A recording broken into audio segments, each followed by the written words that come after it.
Jean 3, versets 7 à 8. Ne t'étonne pas que je t'ai dit, il faut que vous naissiez de nouveau.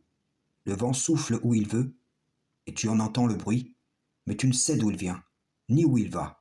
Et il en est ainsi de tout homme qui est né de l'Esprit. Naître de nouveau, naître de l'Esprit.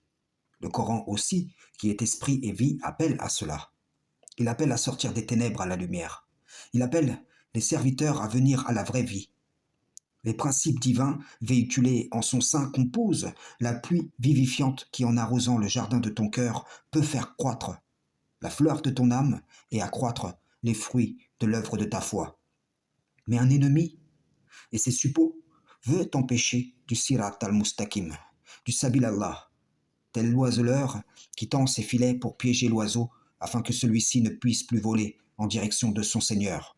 Celui qui est né de l'esprit ne peut être saisi par le filet du sunnisme, du chiisme, du coranisme, du christianisme, du judaïsme et ainsi de suite, car un filet ne peut retenir le vent. Comprenez-vous? Celui ou celle qui se retrouve piégé dans un de ces filets passe de la lumière aux ténèbres, de la vie à la mort, tandis qu'il ou elle pense naître de l'esprit, naître de nouveau. Regardez les gens se réclamant de l'Injil. Aucun d'entre eux n'a été baptisé de l'esprit, mais pris dans le filet des dogmes forgés sur le dos du livre et de la sagesse qu'ils ont entre les mains, ils se jurent mensongèrement les uns aux autres d'être animés de l'Esprit Saint.